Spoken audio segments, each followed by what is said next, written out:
9 এর লেবেলিং and controlling এর article number 9.8 effect of curvature and reflection on labelling.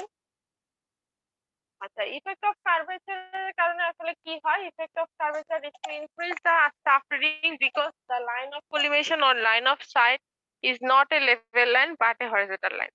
Actually line of collimation বা line of sight যে লাইনটা আছে এখানে একটা ছবিতে দেখানো হচ্ছে, সেই লাইনটা কিন্তু একটা স্ট্রেট লাইন বা একটা লেভেল লাইন না, এটা ছোট ছোট হরিজন্টাল লাইন। আমি যদি বলি যে এটাকে হরিজন্টাল লাইন, হ্যাঁ হরিজন্টাল, বাট এটা লেভেল লাইন না। লেভেল লাইন মানে হচ্ছে কি আমার যে গ্রাউন্ডের যে লেভেলটা আছে সেই লেভেলের বরাবর এই লাইনটা কিন্তু থাকছে না। The staff reading should have been taken at C where the level line cuts the staff. Staff লাইনকে লেভেল লাইনটা যে বিন্দুতে কাজ করছে বা কাট করছে সেটা হচ্ছে কি সি বিন্দু। সো এটা একটা লাইন অফ সাইট প্রোভাইড করবে। The apparent or observed staff reading is more, therefore the correction of curvature is negative and is always subtracted from the observed staff reading. এই ভ্যালুটা অলওয়েজ নেগেটিভ হয় এবং এটা কি করা হয়? অবজার্ভ স্টাফ রিডিং থেকে বাদ দেওয়া হয়। As the distance between the instrument and the staff increases, VC also increases. যেহেতু ইনস্ট্রুমেন্টের থেকে স্টাফের আমার ইনক্রিজ হচ্ছে, ইনস্ট্রুমেন্ট থেকে স্টাফের ডিসটেন্সটা আমার ইনক্রিজ হচ্ছে, সেহেতু আমার বিসি এর মানটাও কি ইনক্রিজ হবে। বিসি কোনটা? আমার এই যে লাইন অফ কোলিভেশন আর লেভেল লাইনের ডিফারেন্সটা, ঠিক আছে? অ্যাকচুয়ালি কার্ভেচার বলতে আমরা কার্ভ বুঝাই, ঠিক আছে? আসলে কিন্তু কার্ভ গুলাও কিন্তু এক একটা স্ট্রেট লাইন। যদি আমি এটাকে ছোট ছোট অংশে ভাগ করে নিই বা কেটে নেই, ঠিক আছে? আচ্ছা, এখানে একটা ডিরাইভেশনের মতো দেওয়া আছে, তোমরা ডিরাইভেশনটা একটু রিডিং দিবা। এটা ছোট একটা ডিরাইভেশন, কিছুই না, জাস্ট এখানে একটা ট্রায়াঙ্গল আছে, পিথাগোরাসের উপপাদ্য অ্যাপ্লাই করা হয়েছে এখানে, সেখান থেকে h এর মান বের করা হয়েছে l square by 2r plus h, যেখানে h যদি খুব স্মল হয় তাহলে l স্কয়ার বাই 2r সমান h বলা যায়। সো l টা হচ্ছে আমার ডিসটেন্সটা, রেডিয়াসটা আর্থের কিলোমিটারে, সরি l টা হচ্ছে আমার লেংথটা, ঠিক আছে? আর এই লেংথটা, l টা হচ্ছে এই লেংথটা, এই যে এ থেকে বি পর্যন্ত এই ডিসটেন্সের লেংথটা, আর হচ্ছে আমার সেন্টার থেকে ওই ডিসটেন্স পর্যন্ত মানে আমার ব্যাসার্ধটা। আর এইচ এর মান তো আমরা বের করবই। এইচ এর মান হচ্ছে এই যে এই অংশটুকু, আমার পেরিফেরির বাইরে যতটুকু এক্সট্রা অংশ এক্সটেন্ড করা আছে সেটা। নেক্সট হচ্ছে ইফেক্ট অফ রিফ্রাকশন। রিফ্রাকশনের ইফেক্টে কি হবে আমার? The sight line of sight provided by a level does not remain straight. Line of sight টা যেটা প্রোভাইড করেছে সেটা স্ট্রেট থাকে না, it gets bent towards the earth. এটা কি করে? আর্থের দিকে বেন্ড করে বা আমার সারফেসের দিকে বেন্ড করে ফেলে। এই লাইনটা কি করে না, স্ট্রেট থাকে না, এটা সারফেসের দিকে কি করে ফেলে? বেন্ড করে ফেলে। So as it passes through layers of air of different densities, the effect of the refraction is therefore opposite to that of refraction curvature, and the object appears higher than what they really are. এই কারণে কি হয় যে এটা আসলে কার্ভেচারের opposite থাকে এবং অবজেক্টটা কি এমন একটা পজিশনে অ্যাপিয়ার করবে মনে হচ্ছে যে এটা ওই জায়গা থেকে একটু উঁচুতে আছে, যেখানে সার অবস্থান তার থেকে একটু উঁচুতে আছে বা উপরের দিকে আছে। তো এটা একটা পজিটিভ আমার ডিসটেন্স ডিফাইন করে। The correction of reflection is positive. It is always added to the staff reading. This effect varies with the atmospheric condition, but for average atmospheric condition, it is generally taken as 1/7 of the correction due to curvature, but with opposite sign. এটা কার্ভেচারে কি 1/7 অংশের সমান এবং এটি কিন্তু opposite side. তাহলে correction due to reflection কি 1/7 of correction due to curvature. তাহলে কারেকশন ডিউ টু কার্ভেচার সাথে 1/7 যদি আমি মাল্টিপ্লাই করি, এটা হচ্ছে 0.0112 L স্কয়ার মিটার হয়। And the combined curvature due to curvature and reflection, এটা কি হবে? আমার ওই টোটাল কার্ভেচারের ডিসটেন্স থেকে এই রিফ্লেকশনের অংশটা যদি আমি বাদ দিয়ে দিই তাহলে কম্বাইন্ড ইফেক্টটা কতটুকু হয় সেটা পাওয়া যাবে। তাহলে কারেকশন স্টাফ রিডিং সমান অবজার্ভ স্টাফ রিডিং মাইনাস আমার এই অংশটা 0.0631 L স্কয়ার। তাহলে আমার স্টাফ রিডিং এর যতটুকু কারেকশন আছে সেটা আমরা বের করতে পারবো। তাহলে প্রথম কাজ কি, আমরা কার্ভেচারের কারণে যতটুকু কারেকশন হচ্ছে সেটা বের করলাম। সেকেন্ড হচ্ছে রিফ্লেকশনের কারেকশন হচ্ছে কার্ভেচারের কারেকশন 1/7 অংশ। আর যেটা কম্বাইন্ড কারেকশন হচ্ছে কার্ভেচারের কারেকশন মাইনাস হচ্ছে রিফ্লেকশনের কারেকশন। আর কারেক্ট স্টাফ রিডিং হবে অবসার্ভ স্টাফ রিডিং মানে correction due to curvature and reflection, এটার মানটা অবসার্ভ স্টাফ রিডিং থেকে কি হবে বাদ যাবে, তাহলে আমার কারেক্ট স্টাফ রিডিংটা আমরা পাবো। তাহলে আমরা এটা একটা এক্সাম্পল দেখি। Example 9.3, a level was set up at a point O and the distance of two staff station A and B were 150 meter and 250 meter respectively. The observed staff reading on station A and B were 2.725 meter and 1.855 meter respectively. Find the correct difference of level between station A and B. A and B এর মধ্যে correct difference কত বের করো। একটা লেভেলকে ও বিন্দুতে set up করা হয়েছে, সেটা যেটা স্টেশন এ আর বি তাদের লেভেল দেওয়া আছে 150 250। স্টাফ রিডিং এ তে আর বি তে যেহেতু দেওয়া আছে 2.725 মিটার এন্ড 1.855 মিটার। কারেক্ট ভ্যালুটা কত হবে সেটা বের করতে হবে। এখন আমি জানি যে combined correction due to curvature কি হয় এন্ড রিফ্লেকশন 0.0673 এল স্কয়ার। তাহলে এখানে আমি এ এর জন্য একটা বের করব কারেকশন, আবার বি এর জন্য একটা কারেকশন বের করব, যেহেতু এখানে একবারে বলা আছে দুইটার মান। তাহলে এ আর বি এর কারেকশন পেয়ে গেলাম। এখন এ তে কারেক্ট ডিসটেন্স কি হবে, আমার যেই মানটা দেওয়া আছে স্টাফ রিডিংটা দেওয়া আছে কত 2.725 মাইনাস আমার এই কম্বাইন্ড কারেকশনের মান 0.0673 এল স্কয়ার। আবার বি তে কারেক্ট স্টাফ রিডিং এর মান কি হবে, বি এর যে মানটা দেওয়া আছে স্টাফ রিডিং এর মানে অবজার্ভ ভ্যালু 1.855 মাইনাস এই যে 0.0042 মিটার।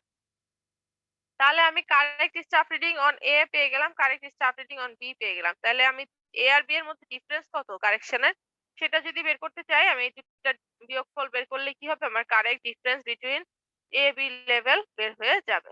ঠিক আছে।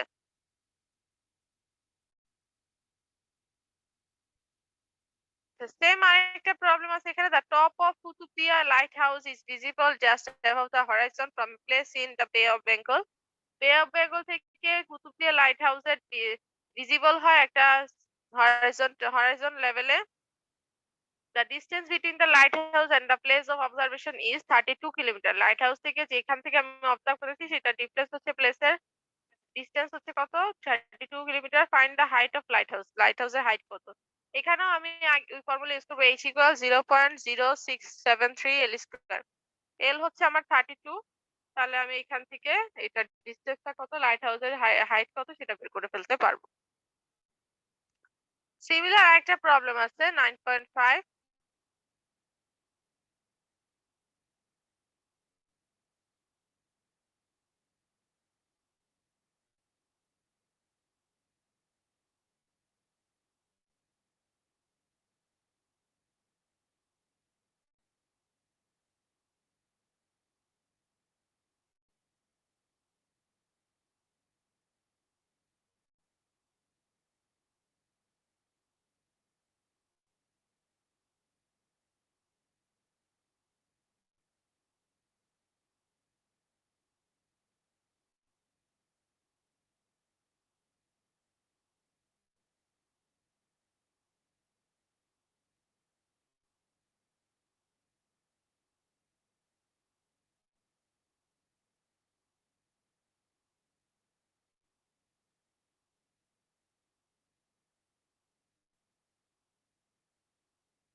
আচ্ছা, সিমিলার একটা প্রবলেম আছে হচ্ছে এক্সাম্পল 9.5।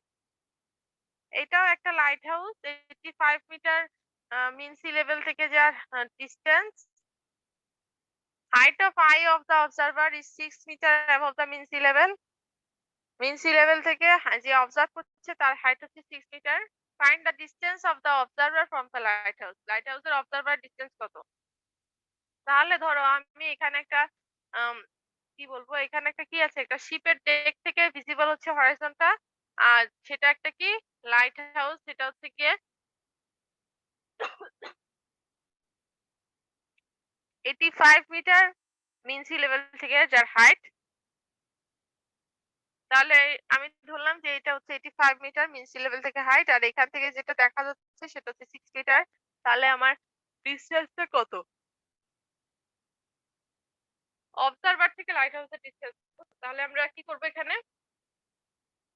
আমরা এখানে ২ টা ভাগে ভাগ করব। একটা হচ্ছে L1, একটা হচ্ছে L2। টোটাল L হবে h by root over h by 0.0673। কেন? কারণ আমাদের ফর্মুলা ছিল h ইকুয়াল 0.073 L স্কয়ার। তাহলে আমি এখন বের করব L। তাহলে L রেখে বাকি 4 টার্ম গুলো আছে অপোজিট সাইডে নিয়ে যাব। আর স্কয়ারটা রুট ওভার হয়ে যাবে। তাহলে এখান থেকে আমি L পেলাম। এখন L টা আমি পাবো কি ২ টা ভাগে পাবো। একটা হচ্ছে L1, একটা হচ্ছে L2। L1 হচ্ছে A থেকে C পর্যন্ত ডিসটেন্স, L2 হচ্ছে C থেকে B পর্যন্ত ডিসটেন্স। তাহলে একটা হচ্ছে আমার ডিসটেন্স হচ্ছে 6 মিটার, একটা হচ্ছে 85 মিটার। তাহলে আমি এই ২ টা ক্যালকুলেট করলে যে এই মানটা পেলাম, এখন আমি এই ২ টা মান যোগ করে দিব। তাহলে আমার টোটাল ডিসটেন্স বিটুইন A আর B কত সেটা বের হয়ে যাবে। ঠিক আছে?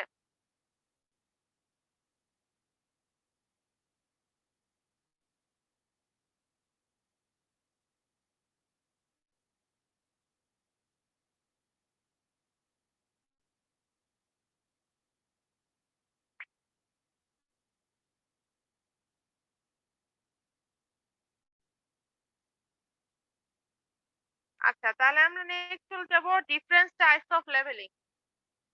লেভেলিং এর কিছু টাইপস আছে, সেগুলা কি কি? নাম্বার 1 হচ্ছে ব্যারোমেট্রিক লেভেলিং। নাম্বার 2 হচ্ছে trigonometrical levelling or indirect levelling. Number 3 হচ্ছে spirit levelling or direct levelling. Number 4 fly or differential levelling. Number 5 check levelling. Number 6 profile or longitudinal leveling. Number 7 cross sectional leveling or cross leveling. Number 8 precise leveling. Number 9 reciprocal leveling. আচ্ছা, এখানে এই সবগুলোর মধ্যে থেকে এখানে দেখো mark করা আছে ২-৩টা। এই ২-৩টা একটু রিডিং দিলে হবে, বাকিগুলা জাস্ট একটু ধারণা নেওয়ার জন্য আমরা করব। তাহলে আমরা একটু দেখি যে longitudinal levelটা কি? The purpose of this type of leveling is to determine the undulation of the ground surface along a predetermined line, such as the center line, railway, highway, canal, etc. If we plot the elevation of different points as ordinates and the horizontal distance between the points as abscissa, then the line joining the ends of the ordinates gives the longitudinal profile of the ground surface. It is also known as longitudinal sectioning. এখানে আমার main concept হচ্ছে আমাদের যে ground level আসবে বা ground surface আসবে, সেই ground সারফেসের মধ্যে যে আনডিউলেশনটা আছে, কোথাও উঁচু কোথাও নিচু, এই জিনিসগুলো যে আছে এটাকে একটা সেন্টার লাইন, লাইক তোমার রেলওয়ে বা হাইওয়ে বা স্কয়ার লাইন বা ক্যানেলের যে সেন্টার লাইন থাকে সেটার আওতায় নিয়ে এসে বের করা, আনডিউলেশনটা বের করা। আমরা যদি এরকম করি যে আমরা প্লটিং করছি বিভিন্ন পয়েন্ট একটা অর্ডিনেট হিসেবে, এবং তাদের হরিজন্টাল ডিসটেন্স গুলার যে সামেশন আছে সেটা আমরা বের করে লাইনটাকে জয়েন করলাম, তাহলে আমরা কি পাবো? ওই গ্রাউন্ড লাইনের গ্রাউন্ড হরিজন্টাল প্রোফাইলটা পেয়ে যাবো, গ্রাউন্ড সারফেস। ঠিক আছে? এটাকে লংজিটিউডাল সেকশনিং ও বলা হয়। ক্রস সেকশন লেভেলিং মানে হচ্ছে এটা হচ্ছে রাইট অ্যাঙ্গেল। আমি লংজিটিউডাল প্রোফাইলের রাইট অ্যাঙ্গেল বরাবর যদি এটাকে সেকশন করে নেই, তাহলে রাইট অ্যাঙ্গেলের ডান পাশ বা বাম পাশ উভয় পাশে যে আমি সাইড দুটো পাবো, সেটাই হচ্ছে আমার ক্রস সেকশনাল লেভেলিং বা cross leveling. Two determine the lateral profile of the ground surface, এটা হচ্ছে গ্রাউন্ড সারফেসের ল্যাটারাল প্রোফাইলটা কিরকম আছে সেটা জানার জন্য আমি যে সেকশনটা করছি সেটাকে বলা হচ্ছে ক্রস সেকশনাল বা cross leveling. Longitudinal and cross-sectional or lateral profile provide the data for estimating the quantity of earthwork and for other purposes. আমি যদি কোনো একটা জায়গায় ক্রস সেকশন বা ক্রস বরাবর কেটে ফেলি বা লং সেকশন বা লং বরাবর কেটে ফেলি, তাহলে আমি জানতে পারবো যে এখানে আমার কতটুকু এক্সকাভেশন করতে হবে বা কতটুকু পরিমাণ আর্টওয়ার্ক করতে হবে, মানে টোটাল কোয়ান্টিটিটা কত সেটা আমরা এখান থেকে বের করতে পারবো। নেক্সট, খুবই ইম্পর্টেন্ট, রেসিপ্রোকাল লেভেলিং। এখানে একটা ছবিও দেওয়া আছে রেসিপ্রোকাল লেভেলিং এর। The type of leveling in which the difference in elevation between 2 points is accurately determined by the two sets of reciprocal observations is known as called reciprocal level. It is used when it is not possible to set up the level between 2 points separated by obstruction like water bodies, large water bodies. With reference point 9.11 figure, Let A and B the 2 points of opposite banks of the river. The difference between level A and B to be determined.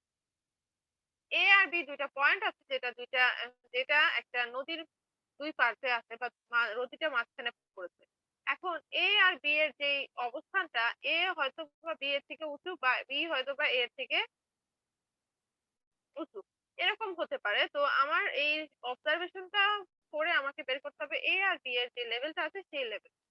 তো এই ধরনের leveling কে আমি reciprocal leveling বলতে পারি। এটা কখন হয়ে থাকে? এটা সাধারণত ২ টা পয়েন্ট যদি কোনো ওয়াটার বডি দিয়ে সেপারেটেড হয়ে যায় তখন A আর B এতে হচ্ছে গিয়ে আমি ডিরেক্টলি যেই লেভেলিংটা করে থাকি সেটাকে বলা হচ্ছে রেসিপ্রোকাল লেভেলিং।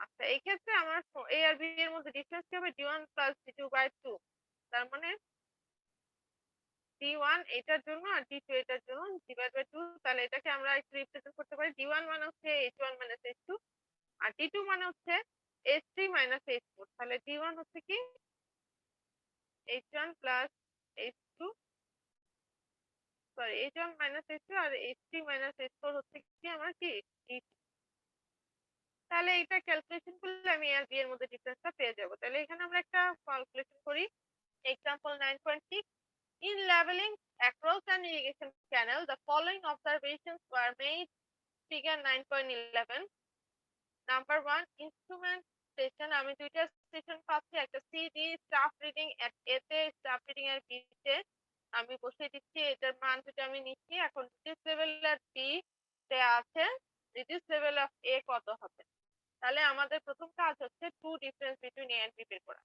তাহলে এ আর বি এর মধ্যে টু ডিফারেন্স বের করতে হলে আমি এটা ধরে নেব h1 এটা h2 এটা h3 এটা h2 তাহলে আমি জাস্ট কি করব h1 - h2 plus h3 - h4 divide by 2 করে ফেলব এখন যেহেতু এ বিন্দুটা বি এর থেকে উঁচুতে আছে আর এর তাহলে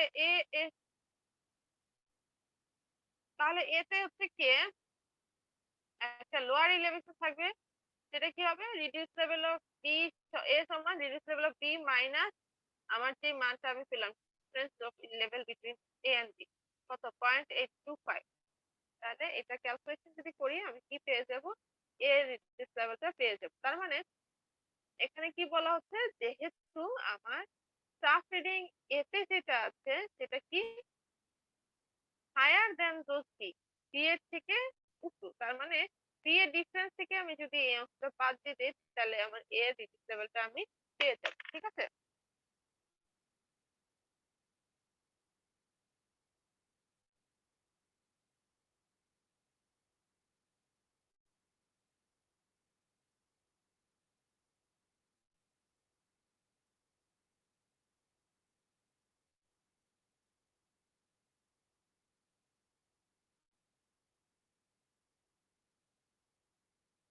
নেক্সট আমরা দেখব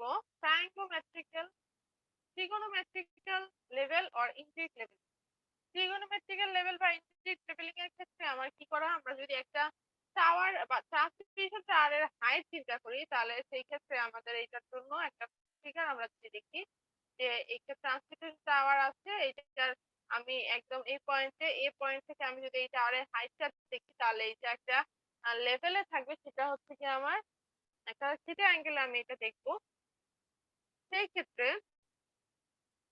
আমার এ থেকে এই টাওয়ার পর্যন্ত ডিসটেন্স এল এই আমার স্টাফের স্টেশন থেকে স্টেশনের লেভেল থেকে আমার যে হাইটটা আছে সেটাকে আমি বলতেছি এই হাইটটা লেভেলটা যেখানে আছে তাহলে আমার টাওয়ারের যে হাইট আছে ক্যাপিটাল এইচ থেকে আমার এই লেভেলের হাইটটা বাদ দিলে আমার টোটাল এই অংশটুকু যেটা আমি অবজার্ভ করছি সেটা আমি দেখতে পারবো এটা হচ্ছে একটা অ্যাঙ্গেল থিটা থাকবে তাহলে আমার সূত্রটা দাঁড়াবে এরকম যে ট্যান থিটা সমান লম্ব বাই ভূমি তার মানে capital H minus small H by হচ্ছে এল আর ক্যাপিটাল এইচ সমান হচ্ছে H plus L tan theta L tan theta কেন আমার এই অংশটা হচ্ছে এল এইটা হচ্ছে থিটা তাহলে এই অংশটা হচ্ছে আমার কি এল ট্যান আচ্ছা তাহলে আমার হচ্ছে কি reduce level of the top of the tower কি হবে reduce level of benchmark plus হচ্ছে কি এই হাইট মানে এই হাইটের রিডিউস লেভেল যেটা দেওয়া থাকবে প্লাস হচ্ছে এইটা হচ্ছে আমার কি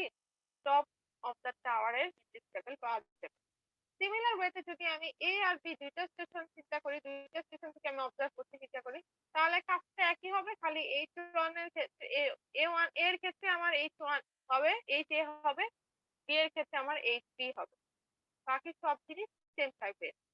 আমরা একটা এক্সাম্পল দেখি, example 9.7 instrument was placed at A and the angle of elevation of the top of an electric post was 24 degree 36 minutes. The horizontal distance between A and the foot of the electric post was 600 meters. Determine the reduced level of the top of the post. If the staff reading held on a benchmark, reduced level 100 meters was 2.532 meters. এখন আমি এখানে কি করব, আমি একটা instrument place করব এতে, যেটার অ্যাঙ্গেল দেওয়া আছে 24 ডিগ্রি 36 মিনিট। হরাইজন্টাল ডিসটেন্স এর ফুট থেকে আমার ইলেকট্রিক পোস্টের ফুট পর্যন্ত দেওয়া আছে, এ থেকে ইলেকট্রিক পোস্টের ফুট পর্যন্ত দেওয়া আছে 600 মিটার। রিডিউস লেভেল টপ পোস্টের টপে কত হবে সেটা বের করতে হবে। যদি আমার স্টাফের বেঞ্চমার্ক দেওয়া থাকে 100 মিটারের জন্য কত 2.532 মিটার, তাহলে আমরা প্রথমে ডাটাগুলো বসিয়ে দিই। গিভেন ডাটা আমার কি আছে, সেটা আছে এল হচ্ছে 600 মিটার, এইচ হচ্ছে 2.532, রিডিউস লেভেল বি এর জন্য 100 মিটার। তাহলে আমরা সূত্র দুটো ইউজ করবো, খুবই সিম্পল। একটা হচ্ছে ক্যাপিটাল এইচ সমান small H plus L tan theta, আবার reduce level of top of the tower হচ্ছে reduce level of benchmark plus হচ্ছে আমাদের এইচটা বের করতে, তাহলে আমাদের অঙ্ক হয়ে যাবে। ঠিক আছে, এখন যদি এরকম হয় যে আমার foot of the tower was inaccessible, যদি টাওয়ারের ফুটটা অ্যাক্সেস করা সম্ভব না হয় বা ইনঅ্যাক্সেসিবল হবে, সেই ক্ষেত্রে আমার ফর্মুলাগুলো একটু চেঞ্জ হয়ে যাবে। একটা হচ্ছে টেন থিটা এ, একটা হচ্ছে টেন থিটা বি, দুইটা স্টেশনে যদি চিন্তা করি তাহলে কি হবে, H minus small H A by L, H minus small H B by capital H plus L. Reduce level of the top of the tower কত হবে, reduce level of benchmark plus capital H. ঠিক আছে, এখন আমরা কি করব, আগের অঙ্কের মতো এটা জাস্ট হচ্ছে গিয়ে মানগুলা বসিয়ে দিই। তাহলে আমরা প্রথমে কি অঙ্কটা পড়ি। To determine the reduce level of the top of a television tower surrounded by a transmission building and administrative block, a theodolite was set up at A in an adjoining park, and the angle of the elevation of the top was measured and found to be 33 degrees 17 minutes. তার মানে একটা television tower আছে, সেই টাওয়ারের সাথে সেই টাওয়ারের reduce level বের করার জন্য আমরা কি করছি, সেখানে একটা থিওডোলাইট ইউজ করেছি। এখানে অ্যাঙ্গেলটা কত পেলাম আমরা, theta A পেলাম 33 degree 17 minutes. The reading on a staff held on a benchmark with telescope in horizontal place was 1.585. তাহলে A এর জন্য আমার হাইট হচ্ছে 1.585.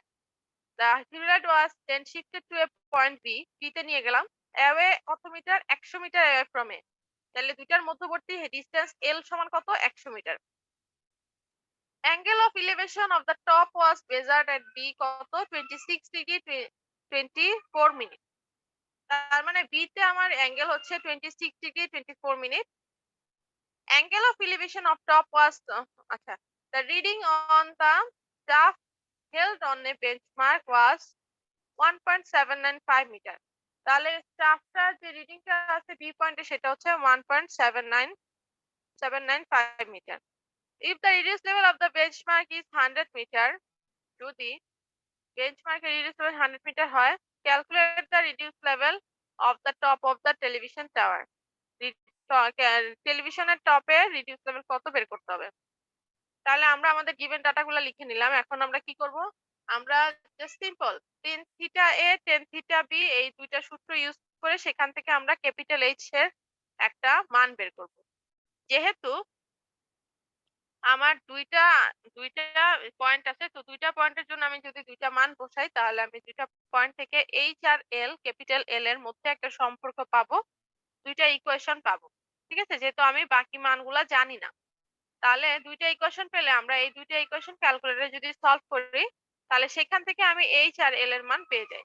এইচ আর এল এর মান পেয়ে গেলে আমি কিন্তু বি পয়েন্টের জন্য টপ অফ দ্য টাওয়ারের জন্য রিডিউস লেভেল কত? Reduce level of benchmark plus capital H, সেটা আমি পেয়ে যাবো। যেহেতু আমি ক্যাপিটাল এইচ পেয়ে গেলাম, জাস্ট আমি কি করব, রিডিউস লেভেলের বেঞ্চমার্কের রিডিউস লেভেল দেওয়া আছে আমাদের 100 মিটার।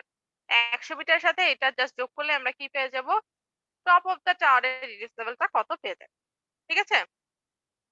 পারা যাবে সবাই এই জাতীয় অঙ্কগুলা? এগুলা খুবই সিম্পল ফর্মুলা দিয়ে জাস্ট একই কাজ রিপিটেড করা। নেক্সট আমরা দেখবো লেভেলিং এর ক্ষেত্রে এরর কি কি হয়, খুবই ইম্পর্টেন্ট একটা পার্ট। অলরেডি আমরা বিভিন্ন ধরনের এরর সম্পর্কে জেনেছি, এই এরর গুলাও ওই ক্যাটাগরি একই রকম। তো এখানেও তিন ধরনের এরর হতে পারে, একটা হচ্ছে পার্সোনাল এরর, একটা হচ্ছে error due to natural cause, natural কজের কারণে যেগুলো এরর হয়। নাম্বার 3 হচ্ছে ইনস্ট্রুমেন্টাল এরর। পার্সোনাল এরর মধ্যে কি কি থাকতে পারে? Error in sighting, careless setting of the level, আমি যদি লেভেলিংটা কেয়ারফুলি না করি, সেট না করি, incorrect focusing of the eyepiece and objective, আমি যদি ফোকাসটা কারেক্ট না হয় আইপিস এর অবজেক্টিভটা, তাহলে আমার এরর হবে। বাবল নট বিং সেন্ট্রাল, যদি বাবলটা সেন্ট্রাল না হয় আমার ওই বস্তুটা বা আমার ইনস্ট্রুমেন্টটা কিন্তু ব্যালেন্স হবে না। নন ভার্টিক্যালিটি অফ দ্য স্টাফ, স্টাফটা আমি ফেলা করে একটু কাজ করে ধরলাম, তাহলে কিন্তু হবে না। Error in reading the staff, reading নেওয়ার ক্ষেত্রে যে আমি ভুল করি। তারপরে হচ্ছে error in recording and computation, আমি রেকর্ড করতে ভুল করলাম, লিখতে ভুল করলাম, আবার ডাটা ক্যালকুলেশন করতেও ভুল করলাম। তাহলে এগুলো হচ্ছে আমার পার্সোনাল এরর। নেক্সট হচ্ছে error due to natural cause, natural কজের কারণে কি এরর হতে পারে?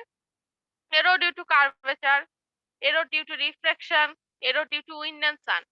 মনে করো অনেক রোদ আসছে জায়গাটায়, আমি তাকাতে পাচ্ছি না, তখন সেই ক্ষেত্রে আমার ভিজুয়ালাইজেশনের জন্য একটা এরর হতে পারে। তাহলে এটা হচ্ছে ন্যাচারাল কজের জন্য। অনেক বেশি উইন্ড, আমি চাপটা ধরে রাখতে পারছি না, তখন সেই ক্ষেত্রে যে এররটা হবে এটা ন্যাচারাল কজ। তারপর হচ্ছে কার্ভেচারের এরর বা রিফ্লেকশনের যে এরর থাকে সেগুলোর জন্য, মানে আমার গ্রাউন্ড সারফেসের জন্য আমি আনডিউলেশন ক্যালকুলেট করতে ভুল করি, তাহলে সেটা হচ্ছে আমার কি error due to curvature and reflection. ঠিক আছে? নেক্সট হচ্ছে কি ইনস্ট্রুমেন্টাল এরর, এটা কি কি হতে পারে? Imperfect adjustment of the level, লেভেলের অ্যাডজাস্টমেন্ট যদি ইমপারফেক্ট হয়। ডিফেক্টিভ লেভেল টিউবটা যদি ডিফেক্ট থাকে। শেকি ট্রাইপডটা যদি শেকি হয়, মানে নড়বড়ে হয়।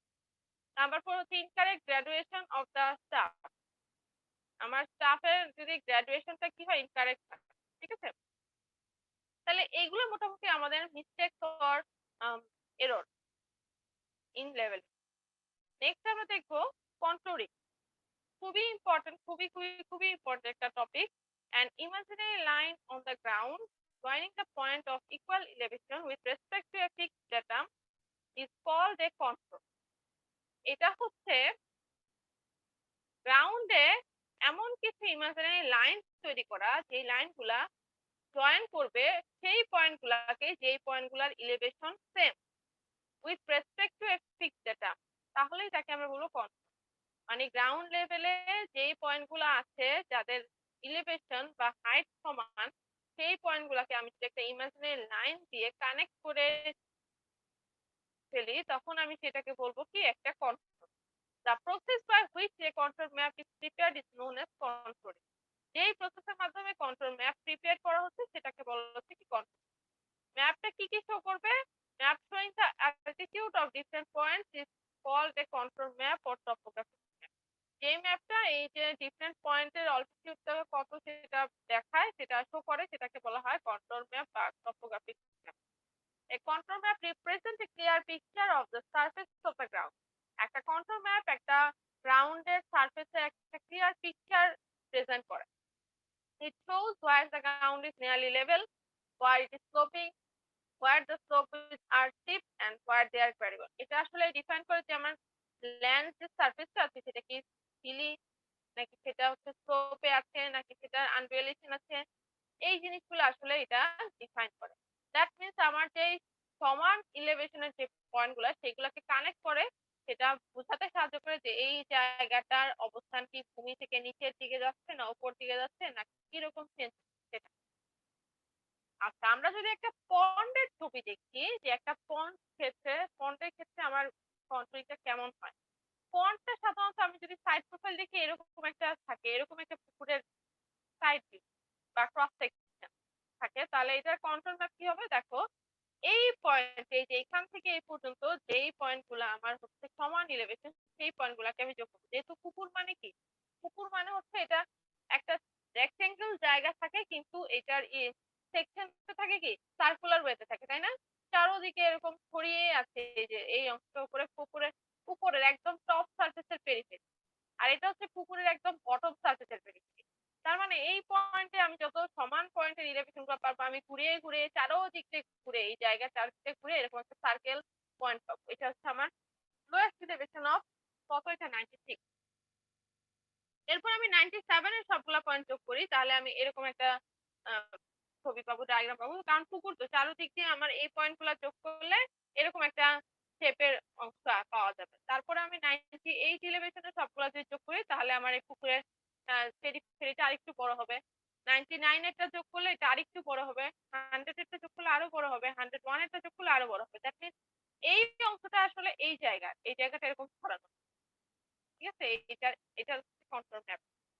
তার মানে পুকুরের কন্ট্রোল ম্যাপে সাধারণত আমি দেখবো যে হায়ার ভ্যালু থেকে লোয়ার ভ্যালুর দিকে যাচ্ছে, সেন্টার থেকে হায়ার ভ্যালুর দিকে আসছে। আর যদি ব্যাপারটা যদি হইতো হিলি বা পাহাড়, তাহলে কি হইতো? তাহলে কিন্তু এই ছবিটা নিচের দিকে এরকম না হয়, এটা কিন্তু উপরের দিকে এরকম হতো, তাই না? তখন কি হতো, আমার উপরের দিকে এই ভ্যালুটা আমার সবচেয়ে বেশি হাইস্ট পয়েন্ট থাকতো, তারপর এটা লোয়েস্ট, তারপর এটা লোয়েস্ট, একদম এই গ্রাউন্ডে এটা থাকতো, এটা আরো লোয়েস্ট। বুঝতে পারছে?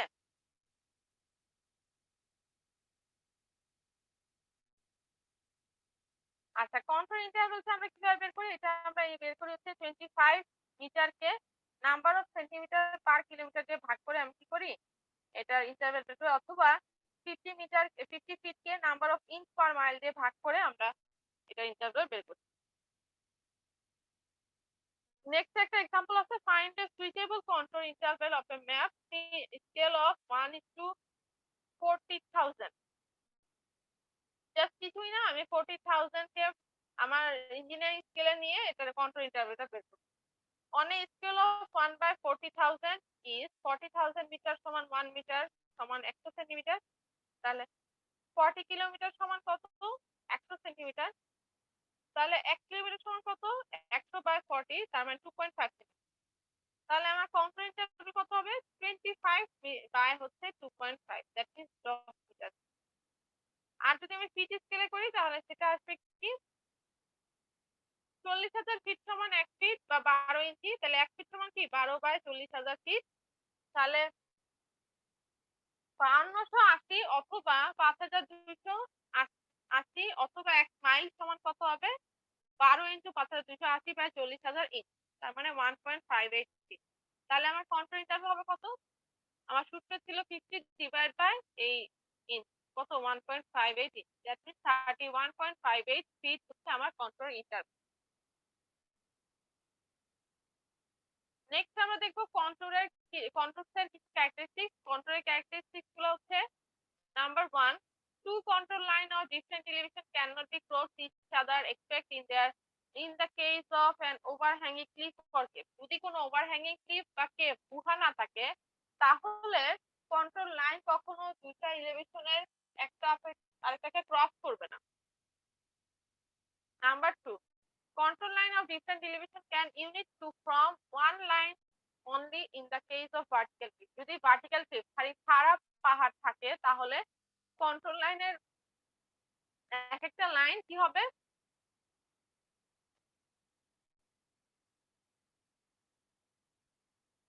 এক একটা লাইন হচ্ছে কি আলাদা আলাদা আলাদা লাইন দিয়ে একটু বোঝানো হবে। All point on a control line have the same ইলেভেশন। একটা কন্ট্রোল লাইনের সবগুলো পয়েন্টের ইলেভেশন সেম হতে হবে। আমার যেই ভ্যালুগুলো এক, যে ভ্যালুগুলো 100, আমি সেগুলো সবগুলো একটা লাইন দিয়ে কানেক্ট করছি, তার মানে তাদের elevation same. Control line close together indicate steep slope, control line wide apart indicate gentle slope. যদি কন্ট্রোল লাইনগুলো দূরে দূরে থাকে তার মানে এটা নিচু স্লোপ বা মৃদু স্লোপ বোঝানো হয়। আর যদি কাছাকাছি থাকে তার মানে এটা অনেক বেশি খারাপ স্লোপ বোঝাচ্ছে। Control line uniformly space indicate এ ইউনিফর্ম স্লোপ। কন্ট্রোল লাইন গুলো যেগুলো ইউনিফর্মলি গ্যাপ দিয়ে আছে সেগুলো আসলে রিপ্রেজেন্ট করে কি, ইউনিফর্ম স্লোপ রিপ্রেজেন্ট করে। A series of straight, parallel and equally spaced contour represent a plane surface. যদি কোনো সিরিজ অফ স্ট্রেট প্যারালাল বা ইকুয়াল স্পেস কন্ট্রোল লাইন দেখায় সেটা মানে কি এটা একটা প্লেন সারফেস। কন্ট্রোল ক্রস ট্রিজ অর ভ্যালি লাইনস আর right angle.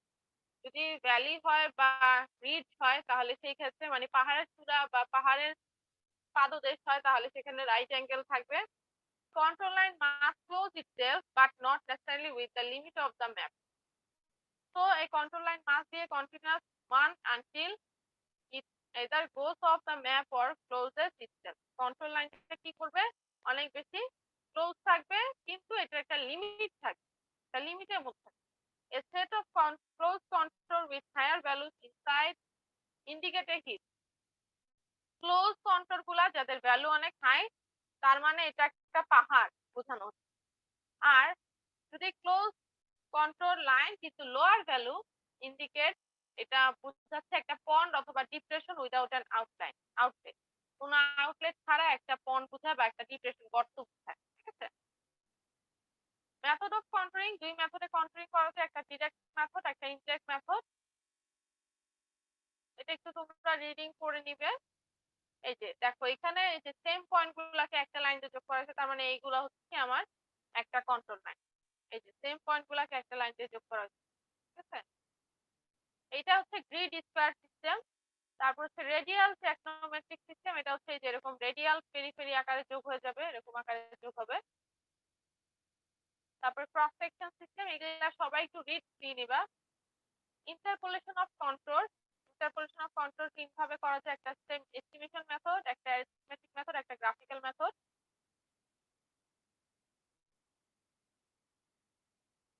Use of control map, control ম্যাপটা কোথায় ইউজ হয় এটা একটু পড়তে হবে, খুবই ইম্পর্টেন্ট। কোন এরিয়া বা কান্ট্রি ফ্ল্যাট কিনা বা আনহিল কিনা কিনা বা হিলি কিনা সেটার জন্য আমরা কন্ট্রোল ম্যাপ আঁকতে পারি বা কন্ট্রোল ম্যাপকে দেখে সেটা বোঝা যায়। আমি কোনো জায়গা সুইটেবল কিনা একটা ইঞ্জিনিয়ারিং ওয়ার্ক করার জন্য, সাপোজ একটা মেজর কোনো করার জন্য, তখন সেটা আমি কন্ট্রোল ম্যাপ থেকে বুঝতে পারবো। ক্যাচমেন্ট এরিয়া বা ড্রেনেজ বেসিনের ক্যাপাসিটি কত হতে পারে সেটা কন্ট্রোল ম্যাপ থেকে দেখা যায়। ক্যালকুলেট করা আমি কতটুকু পরিমাণ আর্ট ওয়ার্ক বা মাটি খনন করব কোন একটা কাস্টিল ওয়ার্কের জন্য, লাইক প্রজেক্ট ওয়ার্ক, লাইক তোমার রোড ক্যানেল হাইওয়ে, তাহলে সেক্ষেত্রে আমার কতটুকু আর্ট করতে হবে সেটা আমি কন্ট্রোল ম্যাপ থেকে পাবো। To ascertain the intervisibility of point, তারপর to draw longitudinal section and cross section to ascertain the nature of the ground, গ্রাউন্ডের নেচার কেমন সেটা জানার জন্য।